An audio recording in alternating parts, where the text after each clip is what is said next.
Hi guys, it's the breakdown, and we are joined by a very special first guest. 60 caps for the All Blacks, 44 tries, fifth all-time leading scorer, the man, the legend, Mr. Jeff Wilson. What a pleasure it is for you to be joining us today. How does it feel to be on the hottest rugby podcast in the world?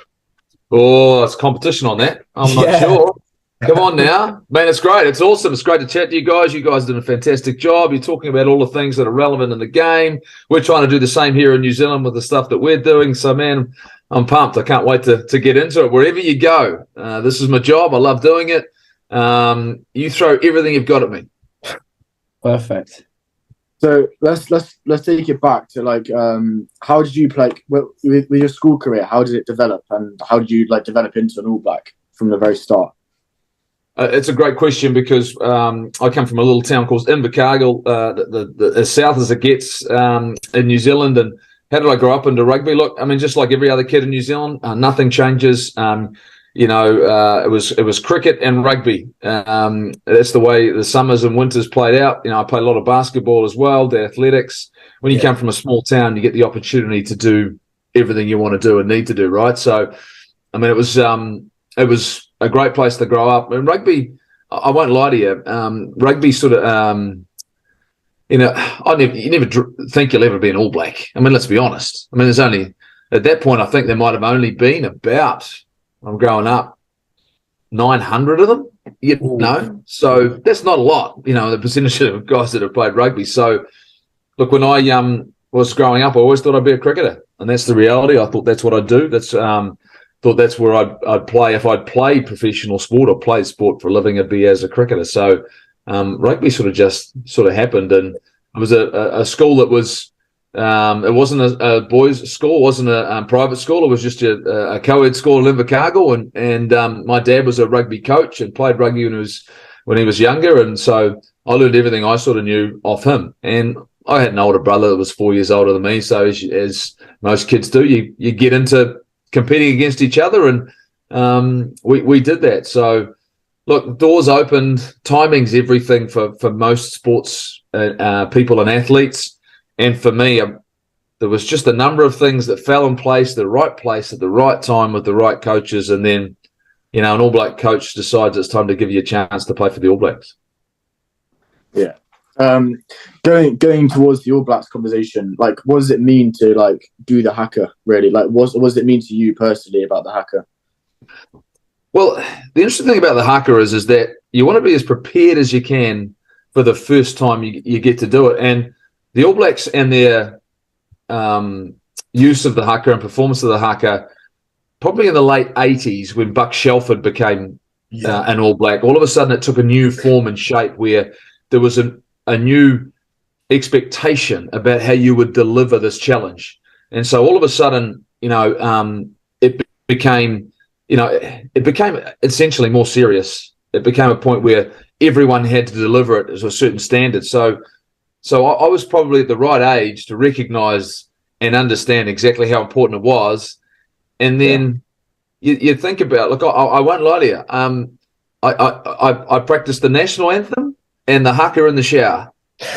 No one else saw or heard, but it was one of those things making maybe one day you get the opportunity to do either. And of course, the national anthem was the national anthem. In New Zealand, we didn't sing it a lot, but when it came to the haka, you thought to yourself, if I was ever in that position and I got the opportunity to do it. And growing up, though, I was in kapa haka groups at intermediate school when I'm 10, 11, so I understood how important it was to do it properly and the intensity you needed to do it and how important it was to get it right. So, as I was doing it and practicing it, but there's a whole different level when all of a sudden you're standing in front of 25, 30,000, 35,000 people, 80,000 people, and there's an expectation of being an All Black. So one of the traditions that they do is before your very first test, you have to stand in front of anyone who's doing it for the very first time has to stand in front of the team that's going to do it, and you have to perform it to them the day before to prove that you were worthy, you are completely understood, and you had to do it with the energy you were expected to do it the next day. And so that was what the tradition was when I was playing. Maybe that's changed a little bit now, but I'm not sure. I'm pretty sure that's still there. But if you've got the confidence to do it in front of your peers, the guys who have done it before, and with the respect, then all of a sudden, when you're going at it to doing it in front of an opposition team, and whatever the number is, it's usually a big number. You just want to make sure you do it properly. So we do. 100%. Okay, so going back to your debut, obviously against Scotland, what was it like playing that game? What was your emotions going into it? Just how did the day go? It was too cold to have emotions. It was like 0 degrees. Like it was the only time my entire career that I played in a long sleeve jersey. Don't get me wrong. I mean, I was incredibly nervous. But by the same token, it was freezing. Like they hadn't quite finished the new stands at Murrayfield. It was bizarre. So my first test, there was half a ground, but no changing rooms. We got changed. So it was 0 degrees. We got changed in a marquee, and we walked out in the back field. Like it was insane, you know. So it was an unbelievable experience. Look, it sort of all happened so quickly. You know, once you get into the game, all you focus on is playing. And look, we had it over Scotland that day. Everything sort of fell into place. We had some young guys played really well.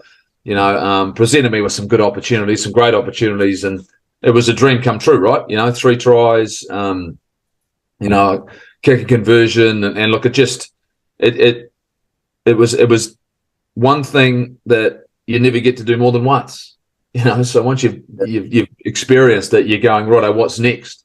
You know, and 7 days later, you know, I'm playing against England and we lose at Twickenham, and there probably isn't a worse feeling in the world than losing to England at Twickenham, you know. 7 days, particularly 7 days after where you've just, you know, you're on a high, at that point, and it probably couldn't have got any lower, you know. And 7 days later after that, I had to play the Barbarians at the Old Carter Farms. And so sort of getting yourself up to play 7 days later, you sort of found out what you're made of as an All Black after riding all of those emotions. Yeah. I think it's really interesting, you know, you talk about your debut and these experiences you've had. I think you were very like privileged players, you know, to always have that amazing sort of talent around you. You know, you're looking at players like Lomu, Zinzan Burke, Sean Fitzpatrick. You know, do you think that's something that, you know, really aided you throughout your whole career and allowed you to, you know, achieve the feats you were able to accomplish? Well, at the middle of 1993, the Lions were touring New Zealand, and the Bledisloe Cup game against Australia was in Dunedin, and I'd just moved to Dunedin. I'd sort of early that year I'd played in a secondary All Black trial, so they had 2 All Black trials, and this was sort of like the junior one. I didn't think I was going to be an All Black in 1993. What are you, nuts? I'm sitting in the stands watching these teams play. I'm going, man, I'm miles away from that, you know, in my own head. And so, and those names you're talking about, Sean Fitzpatrick and Zinzan Burke, the middle of that year, I'd never played against them. I'd sort of been around a couple, but I hadn't even gone on the field with them. These guys are legends, you know, of the game. So you're thinking to yourself, can I even compete, you know? And then we got on I ended up being part of a team in 93 at Otago, which just played a brand of rugby that suited me, suited the group we had. And this transition, the All Blacks were going from some senior older players, some guys had retired, Grant Fox had finished. Yeah. So all of a sudden there was a new All Black team. And so to go from looking at these guys going, can I compete? These guys are legends, to showing up into camp. And this is how naive I was, right? When I arrived into my first All Black camp, before about to go on tour in the Northern Hemisphere to go to a training, I'm sort of looking around, and it only just dawned on me the guy that wasn't there was John Kirwan. Like, man, this guy, I mean, I played against him, watched him in World Cups. This guy's an absolute legend. I'm going, no wonder those Auckland guys aren't looking at me too good, because I'm the guy that's replaced John Kirwan in the All Black side. Seriously. Yeah. You know, so I was already looking over my shoulder going, you know what, this is because this is one of the legends of the game, you know. So that's how naive I was even then, going, oh, so it's John Kirwan, who's a knight now, Sir John Kirwan. I'm going, right, okay, this is kind of sort of a big deal, you know. I've really got to go and prove myself that I can go out and compete. And in those days we took small squads. I played most of the games midweek and weekends. I think I had one game off, but it was an unbelievable experience. 100%. I mean, that cohort of All Blacks players, I think especially throughout the period you played, absolutely just legendary teams that were there. I think every single World Cup you guys went to, 95, 90, 99 as well, you guys were always viewed as one of the favourites. And I think that sort of brings me to like quite a pertinent talking point. What's it like as a player almost 1995? I think everyone had written off the Springboks. The Springboks were sort of seen as being a shadow of their former selves. France were like a maybe. Australia was seen as being quite up there. And, what's it like to almost go into the tournament as favourites, but then ultimately fall short at that final hurdle? And also your experience playing at Ellis Park that day. What's interesting about all of that is I don't think we went into the tournament as favourites. Mm-hmm. I think as the tournament went on, and this new talent that we discovered, Josh Kronfeld, Andrew Mertens, of course, John Olomu. All of a sudden, that group, Glenn Osborne, and the experience we had, we felt the timing was right. But we'd lost to Australia in 1994. South Africa had pushed us to the limit in 94 as well. So it wasn't like we were going in as the dominant team. Yeah. And so South Africa, France were France. I mean, they were a 1 foot off making a Rugby World Cup final. I think Benazi, the number 8, I think it was, came up short at Durban, and the whole landscape would have changed. But South Africa, it was a remarkable World Cup. I mean, this is the return of South African rugby. Yes, they'd been back in for a few years, but this is when they really had arrived. Amazing World Cup. We'd played a brand of rugby which was spectacular. Of course, Jonah was just an absolute superstar. We had circumstances around that World Cup final which probably weren't ideal in terms of the wellness and health, the physical health. We suffered. But then I think you combine that with an inspired South African side at home, at Ellis Park, middle of the afternoon. Look, I even believe to this day, I believe we were the best team at that Rugby World Cup. I always stand by that. But on that moment, they took their opportunity. We did unbelievably well to go as close as we did. I won't lie, given I know how much we'd been affected by some illness through the team. We competed, but it was great for them. It was disappointing for us, but it sort of reminded and showed everyone across the globe that South African rugby, they've been in the wilderness for a long, long time, but now that they were back, they were a top 3-4 team. Every time you turned up to Rugby World Cup, they were going to be there, and they're going to be a team that can win it, and they've proven that over the last 30 years now.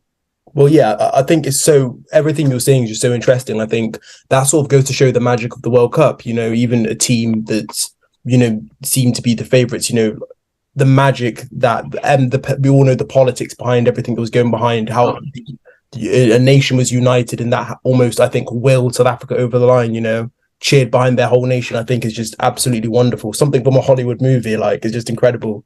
Yeah, they made a movie. I haven't watched it. Invictus. It's got Matt Damon. I know the ending. I know the ending. I don't need to see the movie. I was there. No need to see the rest. Yeah, exactly. I don't know. I can't change the score. It was 15-12. That is the one thing I do know. I can't change that. But that comes back. You talked about 99 as well, right? I mean, the All Blacks in terms of ability and talent level, and if we're playing at our very best, we're good enough to win a Rugby World Cup. But that's not how these things work. This is not 1999 was the same. I think we were going in. I don't think we were clearly the number 1 team in the world. We were one of probably the top 4. And then all of a sudden we got France in 99, where for 20 minutes of rugby, they were just sublime. And we didn't have the experience and, the ability to stop that. And Australia were very good at that time as well. This is the peak of their powers. Now, that was a really impressive squad they had. I mean, I would love to have got the opportunity to test ourselves in a final, given the fact that I felt we were very, very close, those two teams, in terms of ability. I remember going to the World Cup final. They gave us tickets, and I remember leaving at halftime because I'd seen enough. You could tell that France had played their final the week before against us. Australia were going to come out on top, and that was always going to be a tough watch. I'm not sure why they gave us tickets, to be fair. But it was a great, once again, a completely different World Cup to South Africa, and another great experience that it proved once again that in Rugby World Cups you can take nothing for granted. I don't think there is a genuine clear favourite any time you go in, because knockout rugby is knockout rugby. Exactly, and I think it's really interesting. Obviously, you're mentioning '99. I think it's almost for me one of rugby's biggest what ifs. I really would have loved, there to have been a final between that All Black team. Lomu, I think arguably, I know he was amazing in '95, but I think '99 was sort of where he was getting towards arguably the peak of his powers in a World Cup final situation against John Eales, Gregan. What would have that looked like? I think it just would have been an absolutely iconic game if that was able to happen. Yeah, and often we I do think underestimate other sides. That was and we may have.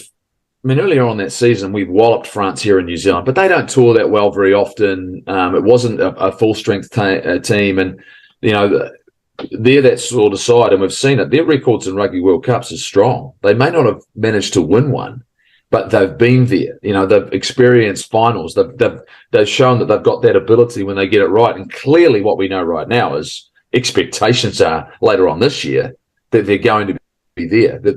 Yes, the first game's important against the All Blacks, but ultimately they're probably the team that is going in with all of the momentum. And it's very much, I think, going to be a bit like maybe South Africa as they go through, and if they start believing, then the pressure comes on then, and it's whether or not they can handle that pressure. And so I definitely think that's probably it's one of the times that New Zealand, the All Blacks, we're going in, I think in some ways maybe a little bit underrated because of some of the uncertainty about some of our performances. But World Cups are about getting it right and timing your run, and as Ireland know, that's something that they haven't managed to do. This is a hard thing to win. It's not easy. That's why there's been 4 teams that have ever won it. I mean, that's the reality, that's why it's difficult to do. And I mean, I think obviously, we're talking about World Cups and the importance of them. I mean, mentioning 95 and 98, I think New Zealand went 87 to 2011, that period, obviously, again, 2007, weren't able to win a World Cup. We obviously have grown up seeing a dominant New Zealand team basically our entire life. So do you think, let's say the inability to win those World Cups in the past, you think that is what has given New Zealand this reputation now and has allowed New Zealand to become such a formidable side in terms of knowing what it's like to lose, but then wanting to just remain on top of the other teams? I think our legacy is over 120 odd years. I mean, that's where our legacy actually fall. It doesn't necessarily. I mean, professional rugby changed the game, right? It changed, our expectations. It has certainly closed the gap from around the globe. Everyone's come back together. Everyone's so much closer because the athletes are so much closer now. And we had advantages in terms of our natural athletic ability and growing up in the game and expectations, and the jersey itself, it had weight. Well, that changes when, all of a sudden players, one, they believe, one, they're conditioned just the same, one, the game has certainly become a lot more of a physical contest, whereas there was a lot more space. Yeah. And so what essentially happens, though, you still need special players to come along at the right time and to be at the peak of their powers, like you mentioned, a little bit like in 99 and that, where you're looking at these groups. And where we underperformed in 99 and even 2003 and 2007, 2011 and 15, we found what we needed through a group of players whose collective goals and disciplines, and they were world-class players in so many positions, meant they were good enough to win back-to-back World Cups. That was a remarkable team. It really, really was. The 15 team, if I was to look at it, the one side I'd want to have a crack at, and we love to compare sides in this country, teams we played for. The 95 team, actually the 96 and 97 All Black team, because that was a really special team I was a part of. We didn't lose a game in 97. I'd want to be a part of that team to have a go at the 15 team, because I thought the 15 team was next level. Like, it was, not 11. We limped across the line. Injuries, guys. We managed to beat France 8-7 in a final, but we were dominant in 15. That group was a remarkable group, and we saw the best of Dan Carter. We saw the leadership of Richie McCaw, Kieran Reid, Ma Nonu, Conrad Smith. I mean, that Ben Smith, that was a remarkable rugby side. And so I look at that and I go, you know what, that group and that time proved, I think, why the All Blacks was so great when you can get it right for 2 back-to-back World Cups, right? Since then, it's been a challenge, the game in England and South Africa, clearly France now. Teams have found they've found something. They've closed the gap, and that's what makes this Rugby World Cup, I think, going to be possibly one of the best World Cups ever, because 100%. Teams have found something. 2 teams that have never won a Rugby World Cup are going to go in as number 1 and 2. The only tragedy about all of this is the way that World Rugby has structured the pools, and in the quarterfinals, South Africa, Ireland, France, and the All Blacks are going to meet in 2 quarterfinals. 2 of those teams are going to be out. Now they might look at that as a positive thing, but I look at it as a danger that we might get to a point where the 4 best sides aren't going to be in the quarter semi-finals, or we might not get the best 2 best teams in the final, and that's a tragedy. But that's by the by. That's just happened. The All Blacks know that. Everyone knows that now. But 2 teams that have never won are going in as numbers 1 and 2. Yeah. So obviously you talked about how the professional game has changed rugby, and you've watched it evolve since you've retired, and it's evolved into the game that we've grown up watching.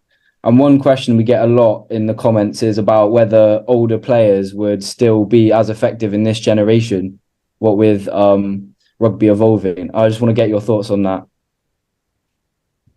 I don't have any doubt, given the sports science around the game, the training methods, the preparation methods, the nutrition, all that sort of stuff. We had an element of that when the game turned professional.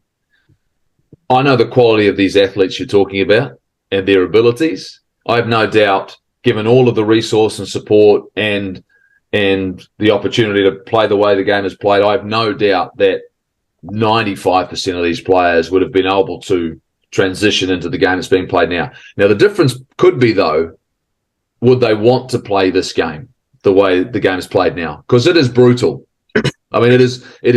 It is brutal. If you look around the globe, there are very few sports that are as confrontational and physical, as team sports, as rugby union. Rugby league's got an element of it, but it's certainly not the same type of collisions that you're facing in a game of rugby union. And so the question mark for me is that would a number of these athletes gone, you know what? Here's an interesting one for you to debate. If I was at the same development age as I had when I was young, but you put it over 20 years, I may have still been a cricketer, because if I see what they ask to do the wingers to do now, I'm not sure I want to do a lot of that stuff. No. Seriously, but they run them one off a line out straight into loose forwards, and basically the what you're asking these guys to do, they counter-ruck, they get in over the ball like loose forwards.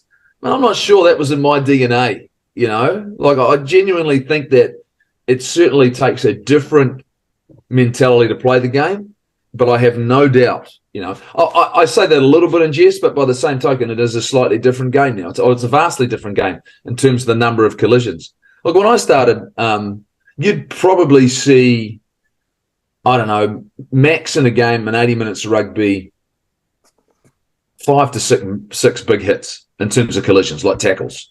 There's a lot of side-on tackles, whereas now, man, it's every 30 seconds. Yeah. Someone's getting absolutely smoked, Great if I'm not playing and I'm watching. If that's what you enjoy, but to me, I think we're struggling with rugby right now in terms of it's certainly become a confrontational game. There's not a lot of space out on the field, particularly at the international level. Man, it's taking a special skill set, and we're seeing that from some teams to find space. But that's the evolution of the game. But back to your point, I actually have no doubt. Back to your question, I've no doubt with the resource support that the players that I played with would have no problem going out there and competing, because I know how mentally tough they were and what they would have done and how capable and competitive they were. They could have gone out there, because I honestly believe they're just as good athletes. So there's no doubt that they're talented enough. It's just whether they would have chosen to. But absolutely. It's just whether or not I think there's a different type of toughness around the game now. There's still a level of commitment, everything, all of that's the same, but there's definitely you have to have a real physical presence. You just have to. The numbers 1 through 23, they've all got to have it. Absolutely. You mentioned earlier about this World Cup being one of the best, and you said that the top 2 teams going into it are have never won a World Cup. Do you see that Ireland and France will live up to the expectation, and where do you see them finishing in the World Cup? Oh, I could get in trouble here. I can get in trouble here. Look, there's the weight of expectation. There's the weight of clearly a nation in behind France. The one thing that doesn't probably serve them well, and in the past, they haven't been able to put together repeat performances.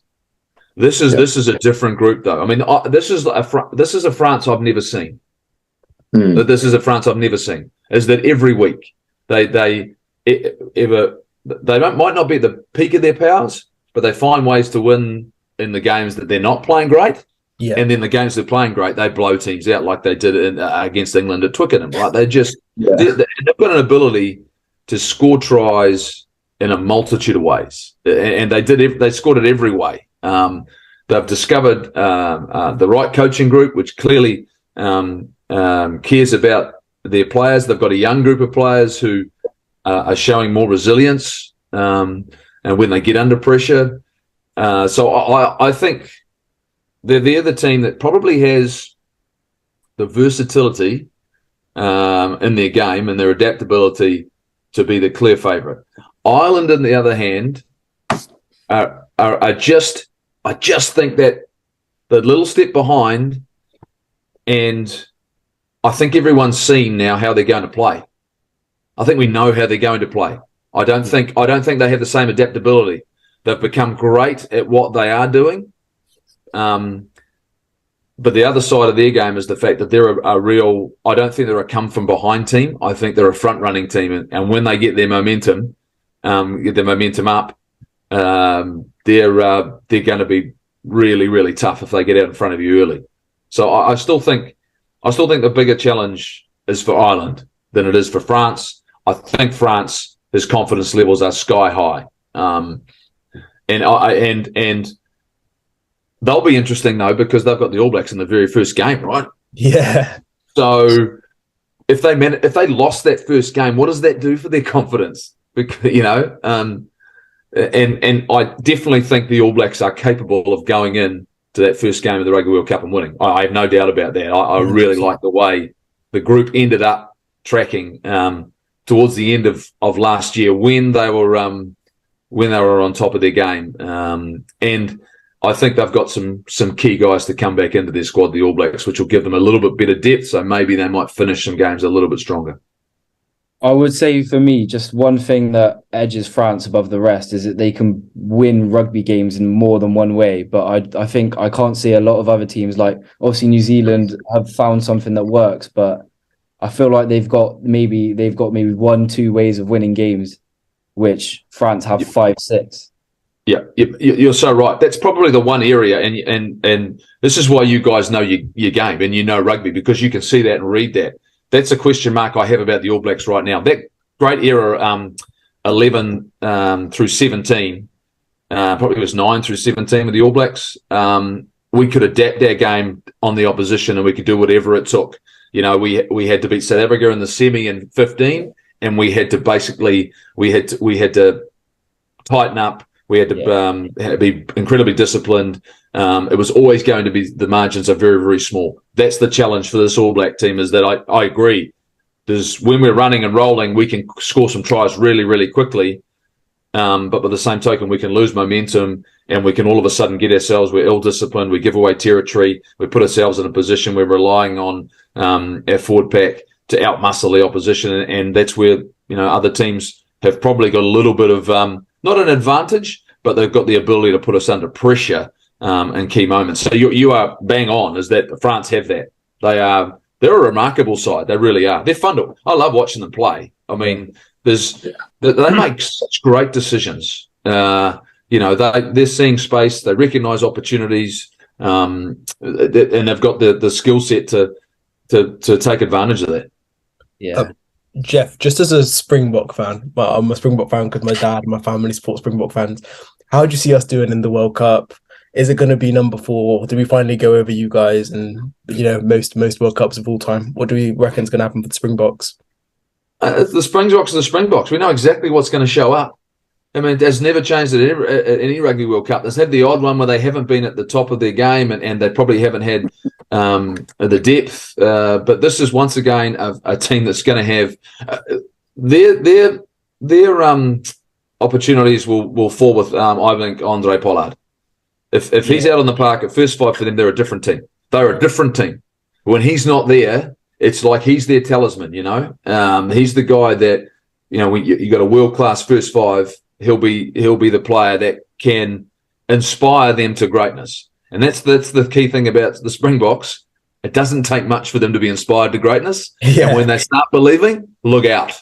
Like if they start believing they can win, look out, because they go out there and there's no other team that when they emotionally get their themselves in the right headspace, they can go out there and take their physical presence on a field to a new level. And I've experienced this, a scary level, is the fact that they go into a zone which not many other teams can go into. And quite often people say, well, this is professional rugby, but in the end, sometimes that emotion can take you over to that next level. And in a game which has got a lot of physicality around it, like rugby union has, that can give you a great opportunity to win. Where they are right now, they're in a position where they know who they are, they know what they are, they know how they win Rugby World Cups. Everyone should know what to expect, and it's really tough to beat them when it comes down to it and the pressure's on the line. They can suffocate you like no other team. Yeah, going back to, you were talking about New Zealand with players coming back from injury. Do you think Damien McKenzie will end up starting for the All Blacks come that game against France, or do you think he's got to get his way back into the team? Great question. Playing great form at the moment, but Super Rugby's not international rugby. But what he brings is something different to everybody else in New Zealand rugby right now. Whether his impact on the game is off the bench or whether or not it's starting on the field, one of our big question marks at the moment is I think Will Jordan's suffered some whether it's concussion symptoms or migraine issues. It's whether or not he becomes the fullback for the All Blacks or will they continue with the Bowden Barrett, Richie Mo'unga. All of that debate is going to continue to grow and go as we get close to the Rugby World Cup. But it comes down to that adaptability and it's how we want to play. But Damien McKenzie has put himself in the conversation. Ethan Blackadder's a big one for the All Blacks. He's come back from injury, looks absolutely in great physical condition. We had a couple of young guys step up last year, Ethan de Groot and Tyrell Lomax. So all of a sudden we're looking a lot more solid up front. So all of a sudden what a Damien McKenzie can do for us is significantly different. This is a philosophical selection. This is exactly how you think you're going to win games in a Rugby World Cup. He's the sort of guy, if he's on form late in games, that could make a significant difference. So I don't know where his impact will be. I'm actually thinking it may be off the bench. 100%. There's another question I wanted to ask. Do you think, obviously, with the Southern Hemisphere dominated for like large amounts of time, do you think we're slowly starting to see the Northern Hemisphere catch up or even overtake, or do you think the Southern will keep dominating? No, you're there. Yeah, 100% there. The Northern Hemisphere is there, and they are the teams. We've even had our own players talk about the fact that they are following some of the trends that are happening out of the Northern Hemisphere. We are slow to react at the moment, and they're leading the way. So they deserve to go into this tournament as favourites. They've brought some wonderful things into the game of rugby right now, which we're trying to emulate in some ways. So yeah, they closed the gap a long time ago. What they've done now is they're starting to set the standard, and the standard is just above everybody else. But I think it's impressive. And yeah, I just want to ask, who's your favourite current player in world rugby, and who do you watch and be like, they have a great game to watch, and I enjoy watching them every time they're on? There's a particular halfback playing for France who's not bad. Let's be honest. I mean, France have always been that team that have needed something, needed consistency in key positions, and they're getting that right now. And so you get that from your captain and from your leader. Look, he's a wonderful, wonderful player. There's nothing he can't do in the game. So if you think about France and you think about the way that they they play the game, they rely heavily on him. I mean, that's the one thing when we talk about all of these teams in a Rugby World Cup, everyone relies on somebody to go out and perform and play well. And I think that's one of the challenges. We talk about Ireland, for example, that we always ask the question, if there's no Jonathan Sexton, can they run that game and play that game? Now, they've had some guys step up when he's gone off injured, but usually the game's been in hand when he's gone off injured or he's been replaced. So at 37 years old, there's a weight of responsibility. So, I think, when other players around the world, look, I have great respect for so many players. I mean, I'm surprised at what's happening in England. Owen Farrell's a fascinating situation where he came off the bench last weekend. Yeah. I mean, seriously, here's a guy who's done an unbelievable job for England, and in pressure moments, whether or not they're looking at the way that they're playing in a Rugby World Cup year, I think they're a team that are really searching right now. They went searching for a new coach. I think Eddie Jones is smiling a little bit right now, going, you know what, maybe I wasn't that bad. And here's the other side of it too, is sometimes you can get carried away with single results, and players who can play at a high level for game after game after game. And if I was looking around, clearly, I get distracted by the backs, because I look at the key positions and I go, you know what, a lot of the forward packs are pretty similar, around the world. Players that I love watching, play at the moment. Look, I'm a massive Geordie Barrett fan. I really am. And now he's playing in his true position as a second 5'8", and he'll be the All Black second 5'8". I don't have any doubts about that. The skill set he's got, the way that he plays the game, and the way he impacts the game is significant. So, those are the sort of guys that I look at who can have a serious impact on the game. Going on about impact, I think there's a bit of question marks in my view of the New Zealand's back row, and I think whoa. Now hold on. You come on, bring it on. What are you saying? I was only going to ask, where do you see Statutu stepping in, and what role do you reckon he has to play in coming into the World Cup? Oh, that's a very good question. Because when I look at what it takes at a Rugby World Cup, and I think particularly in the back row, and we've seen what France have brought to the table. I think and we've seen what Ireland have brought to the table, and there's a reason that they are the two teams that are number 1 and 2 in the world, and it's the defined roles of what your loose forward trio is going to do. And Ardie Savea has gone from being, I think, a good international open side flanker to I believe a world class number 8. 100%. And I was surprised. I'm surprised by that. I mean, I won't lie to you, is the fact that I'm surprised that I wasn't 100% sure about this. I thought his impact was going to be better in the future off the bench, and his ability to play multiple roles. But now I've looked at what he's done in the last 2 years. He's adapted his game, his impact on the game, his explosiveness, athleticism. He understands big moments. So for Hoskins Statutu, he's an out-and-out number 8. Can't play any other position. Is he going to be in a situation where he can overtake Ardie Savea at the starting number 8? I don't think so. The big question mark about what the balance of the loose forward trio looks like for the All Blacks is critical. And so here's the thing. We've got one of the strongest starters for this campaign of Super Rugby has been Sam Cane. He started out, first 3 weeks been awesome. 2 years ago, I think he was New Zealand Rugby Player of the Year, All Black of the Year. Last year, he suffered on the back of some injuries. And because the All Blacks were losing, what do? You point the finger at the coach and you point the finger at the captain and you go, look, those are two guys that are responsible. That's definitely not the case. If you watch Sam Cane play, he's an international open side flanker, relentless, physical. So is Dalton Papali'i. We've got two guys that have got the number 7 jersey taken care of. Adi Xavier at number 8. And then we've got Shannon Frizzell when he plays. Is a presence. He's a line-out option. He's the type of Jerome Kaino type player that we were looking for. He just needs to play consistently. The one guy who's now returning from injury is Ethan Blackadder, and he has got a relentlessness out of a toughness, a directness. It's just where he fits into the fold. So it leaves Hoskins Sotutu, Akiri Ioane, it leaves them under pressure. Luke Jacobson started the season really, really strongly. And then the other side of that is Scott Barrett is a remarkable athlete who can play blindside flanker.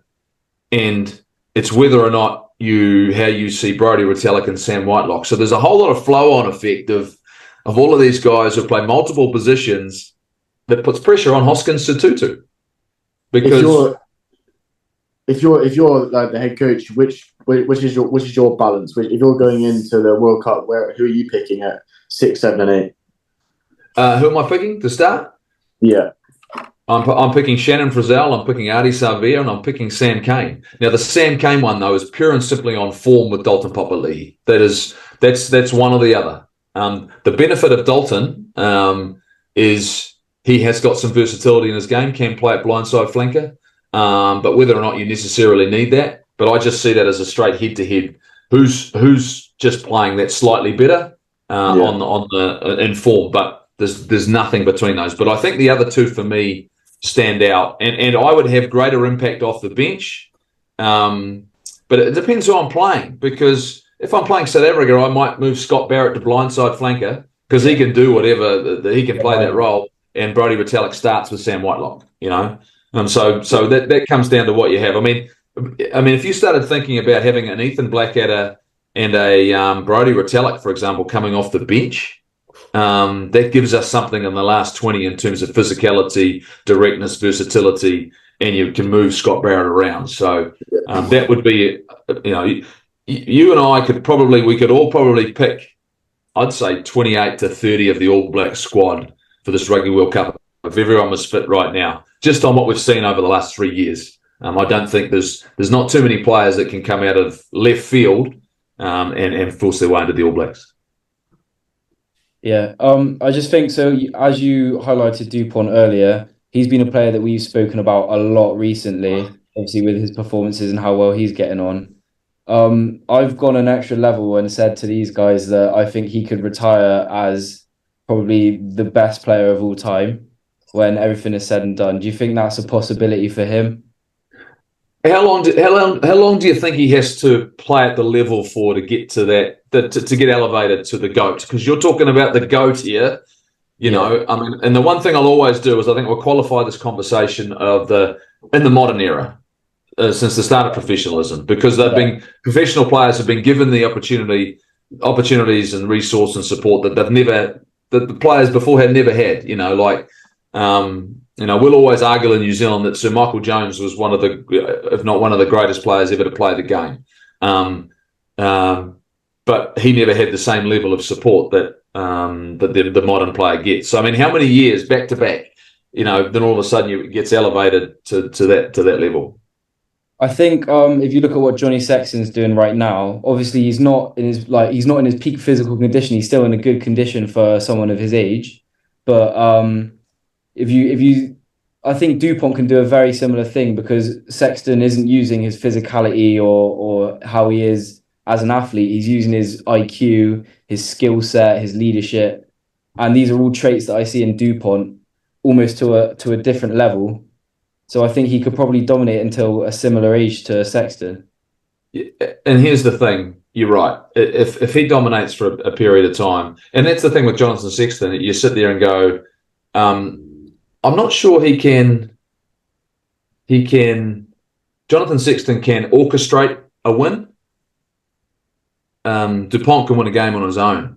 Like there's things he can do that like he can. You know, Sexton's sort of he's a masterful tactician, and he's grown into that. And I would say over the last probably 10 years, he's become this great player. But DuPont's already there, and I can't argue against what you're saying. I think if he leads France to a Rugby World Cup, then all of a sudden he's in that conversation. You do have to win majors. You have to win the big ones, I think, to become part of that. And I think that's where we have that with Richie McCaw. He was world-class for a long, long time, Richie. And in the end, his leadership and his desperation and his understanding about how to motivate other players around him took him to back-to-back Rugby World Cup wins. And so that's why I think he should be in this conversation as well, because I don't think in the game of rugby you should ever underestimate leadership. You know, is the fact that ability to lead a team to the promised land, which is ultimately in a sport that has 22 other players, to be able to do that is pretty difficult, really challenging. I think DuPont is 100%. If he continues along and they win a Rugby World Cup, there's not many other players. Are there any other players you would talk about as being the greatest rugby players that haven't won a Rugby World Cup? Now, Jonah is clearly one of those. But it comes down to what you define as a great rugby player. And, does that include both defense and offense? I think it does. It's at both sides of the ball, and how to impact the game. And that's where, a guy like a Richie McCaw or a DuPont, or they have a different impact on the game. I think it's quite interesting, you're just talking about the criteria for the greatest player of all time. I think one of the things I look for particularly is longevity, and not just playing well, but then the ability to sustain it. So, for example, someone like Beauden Barrett, who I look at post 2015 World Cup, was arguably the best fly half in the world for 3 years straight, undisputed.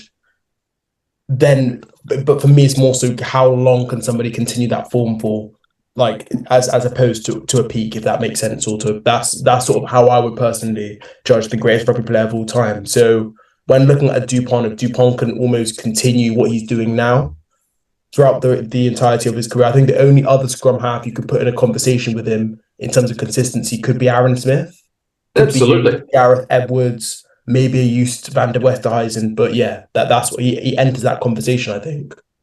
Yeah, look, the Beauden Barrett one's an interesting conversation because up until 2015, he was an impact player.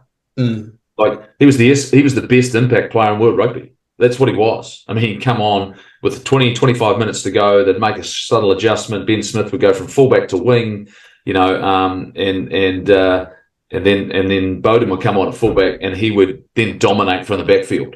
He'd see, and his role significantly changed. Then he went to in 16 and 17. He was awesome, but the All Blacks were awesome in 16 and 17, right? They were playing great rugby.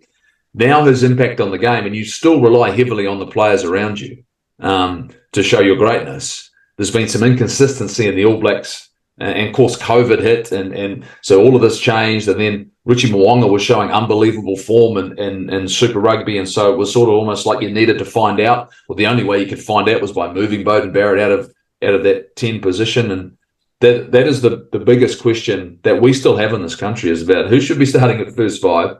So then who plays at fullback, and how do those two positions complement each other, and who are they? And you mentioned Damien McKenzie, him coming back into the fold. Does that change the dynamic? So longevity is a huge part of it. It has to be in any conversation. You can't just have a quick hit and be one of the best players in the world for a few seasons and then your form drop off to get in the GOAT conversation. No, because in the end you're still having to, if you're showing greatness in a team that's not performing or is not as strong and not winning, that can set you apart. And I think that's rarefied air in rugby, is finding a guy that's a superstar that's playing in a team that's not as strong as it probably has been in other years. Whereas 16, 17, the All Blacks were still riding the high of 15, a lot of quality players. The rest of the world was sort of trying to work out where they're at, and Beauden Barrett was flying. as it's got closer, it's been harder for him to dominate. 100%, 100%. Yeah, it's just, yeah, I think that's a really good, separation you made there. I look at someone like, a Brian O'Driscoll, who maybe didn't have the strongest team around him, but for years was one of the best centers in the world. And, some would argue goes into that top 10 conversation because what he was able to do, without the strongest team around him. So I think that's really quite interesting. Yeah, he had, I would say, I think he had 3 or 4 back-to-back seasons which were remarkable. Like he played outstanding rugby. I felt then sort of some injuries took its toll, and he probably wasn't as strong at the back end of his career. I'm a bit of a I look back at the likes of a Philippe Salah from the 80s, and I look at that, and there was some beautiful players and some wonderful centres. But I think the thing about O'Driscoll was the fact that he had some moments for Ireland which kept them relevant, where they weren't the strongest team. And there's no doubt, I don't have him in my top 10 of greatest rugby players of all time. I just don't have him there. I think funnily enough, I think if I was going to, pick one, if I had to pick one, and if I'm selecting a team, right, and I pick Dan Carter all day and every day. Yeah. As my the best rugby player that I've seen. Yeah. There's nothing that Dan Carter couldn't do in the game of rugby. It just happened. It was a little bit through injury, and he went overseas, he had Achilles, and that we didn't see it in 11 here in New Zealand because he was injured. But when he was at his best, and here's the funny thing: you go, well, you watched him when he played against the Lions, and in 2015 we saw what the real Dan Carter could do. I'm pretty sure through the early part of his career, the All Blacks went through some tough times, but he always shone out. He was a remarkable. To me, it's the one guy. If I had to draft a team, and I'm going righto, he's the guy that I would pick at 10. And I think you have to start talking about certain positions which have a bigger influence on the game. And as we all know, you don't win Rugby World Cups, you don't win tournaments without having a world-class 10. That's a very, very rare. 100%, 100%. I'm not sure if you can name it off your head, but would you roughly know your top 10 rugby players of all time from 10 to not off the top, not off the top of my head. We're all biased towards our own. Yeah, guys, we played it. Let's be brutally honest about that. But I look at this and we have. It's funny. We get a little insular sometimes here in New Zealand. We sort of get to do that because we get so concerned about how we're going, because we're so determined that the All Blacks and New Zealand rugby is the strongest union in the world. But we're not now. And everything's got closer. And I think I've become more and more aware of there've been so many great players in the game. You're talking about so many individuals. And who have had a massive influence on the game.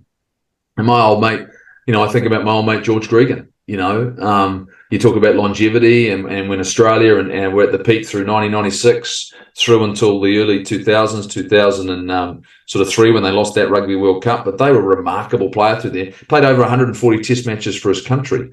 And so Aaron Smith sort of changed the way New Zealand played with his passing game.